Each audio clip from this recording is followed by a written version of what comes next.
Cette semaine, l'attention des médias mondiaux, et on en était arrivé sur l'extrême-orient russe où le dirigeant nord-coréen Kim Jong-un a rencontré Vladimir Poutine. La visite se poursuit d'ailleurs. Kim visite aujourd'hui 2 usines aéronautiques qui fabriquent des hélicoptères et des avions civils et militaires. Et bien sûr, cette visite fait aussi la une des médias russes. Oui, les chaînes de télévision russes montrent aujourd'hui ces images. Kim visite une usine aéronautique à Komsomolsk-sur-Amour, c'est dans la région extrême-orientale russe de Khabarovsk. À la descente de son train blindé, il a été accueilli selon la tradition russe avec du pain et du sel.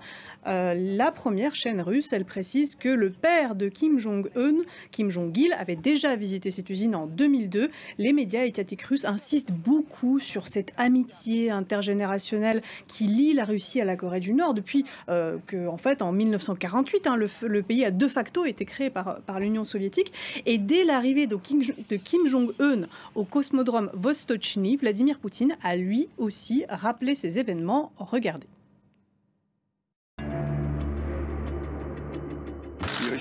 Je suis très heureux de vous voir. Vous avez fêté de tels événements.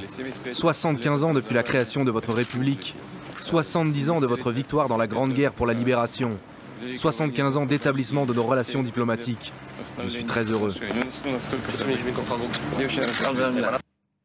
Voilà, Vladimir Poutine ne boude pas son plaisir de recevoir Kim. Les mots ne sont pas choisis au hasard. Une grande guerre de libération, c'est ainsi que le président russe qualifie la guerre de Corée lorsque, entre 50 et 53, la Corée du Nord, dirigée alors par le grand-père de Kim, soutenue par les troupes soviétiques, avait tenté d'envahir la Corée du Sud qui, elle, était soutenue par les Américains. Aujourd'hui, la Russie, elle envahit à son tour l'Ukraine en prétendant elle aussi mener une guerre de libération. Même méthode, même discours. Et d'ailleurs, Kim a affirmé qu'il soutenait la Russie dans, je cite, sa lutte sacrée contre les forces hégémoniques pour la défense de sa souveraineté et de sa sécurité. Alors, au nom de cette lutte sacrée et pour renvoi d'ascenseur à la Russie, Kim va-t-il lui livrer des armements? C'est la principale question que tout le monde se pose, y compris les médias étatiques russes eux-mêmes. Alors écoutez ce qu'on disait avant tout au petit matin, Vladimir Poutine lui-même interrogé par Yevgeny Popov, l'envoyé spécial de la chaîne étatique russe sur le cosmodrome Vostochny.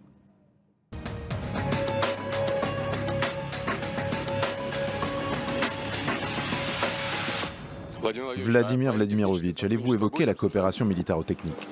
Nous allons discuter de toutes les questions sans hâte et calmement. Nous avons le temps. Poutine qui laisse donc planer le mystère.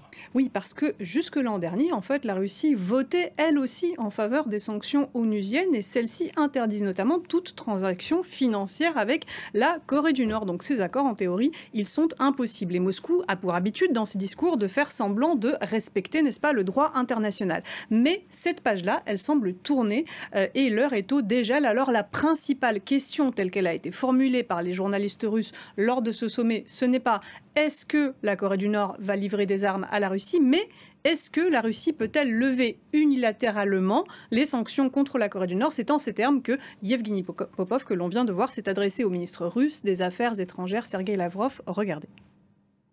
Peut-on lever de façon unilatérale les sanctions contre la Corée du Nord ou respectons-nous à tel point les lois et les traditions de l'ONU que nous allons continuer de les appliquer?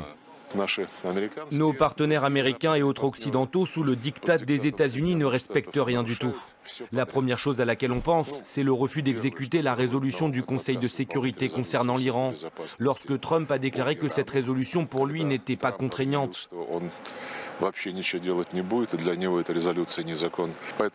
C'est pourquoi nous allons développer une coopération mutuellement bénéfique avec la Corée du Nord. Une coopération qui ne sera pas soumise à la pression illégale de l'Occident.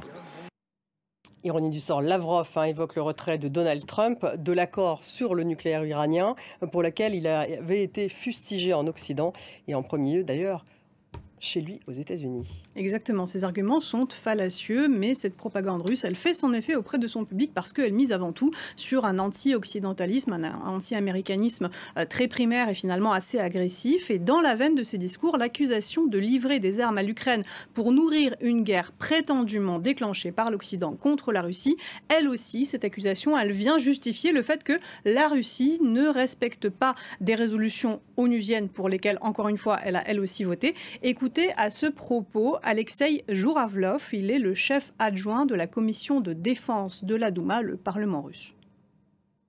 Nous disons, vous livrez des armes aux nazis en Ukraine? Eux, ils répondent, des nazis? Où ça? Nous ne voyons pas de nazis en Ukraine. Eh bien, nous, on doit faire pareil. Quoi? Des sanctions? Ah oui, on les respecte. Nous les avons votées, nous les respectons entièrement. Mais derrière, nous devons appliquer tous nos points d'accord avec la Corée du Nord. Tous, jusqu'au dernier.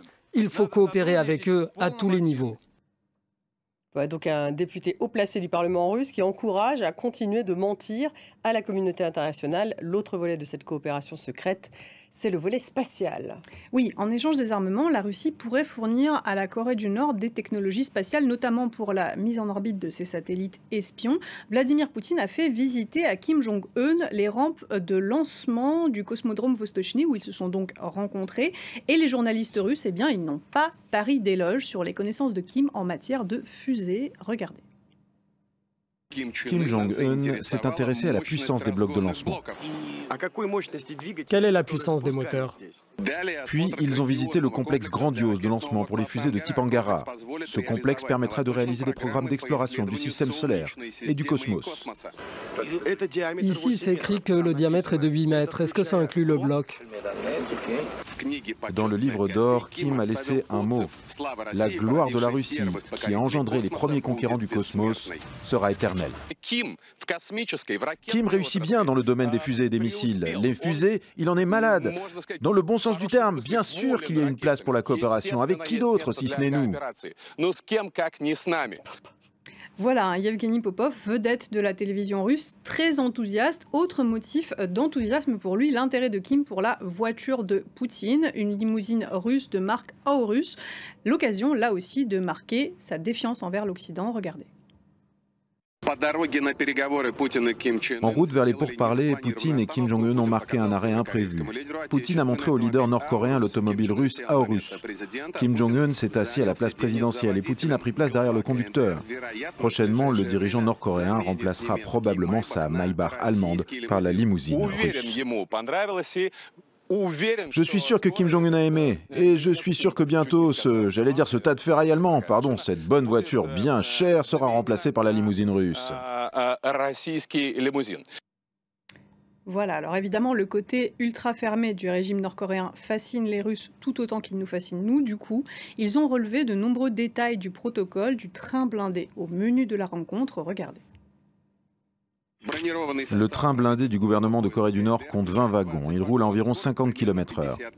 Le cabinet personnel de Kim Jong-un comporte un téléphone satellite de liaison secrète et un ordinateur. On sait qu'il y a un wagon-restaurant où l'on peut commander un plat de n'importe quelle cuisine du monde, y compris russe. Le menu en l'honneur de l'hôte de marque inclut des raviolis au crabe de Kamtchatka, de l'esturgeon aux champignons et pommes de terre. Sur ces images, les représentants de la délégation nord-coréenne préparent le siège où sera assis Kim Jong-un lors des pourparlers au format élargi.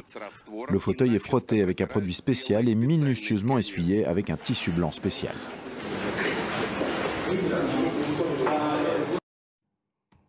Au-delà de l'aspect anecdotique et mégalomane, ce qui inquiète bien sûr, c'est la coopération nucléaire. Oui, parce qu'il s'agit là d'une entente entre deux régimes fermés en guerre ouverte pour l'un d'entre eux, qui agite en permanence, n'est-ce pas, la menace nucléaire. Alors Yevgeny Popov, donc le journaliste russe qui couvrait ce sommet pour Rossiya 1, il a posé la question au porte-parole de Vladimir Poutine, Dmitri Peskov. Écoutez ce qu'il a répondu. A-t-il été question des déclarations récentes de la partie nord-coréenne sur l'aspect inévitable de la guerre nucléaire? Notre position est-elle différente à ce sujet? Non, cela n'a pas du tout été évoqué.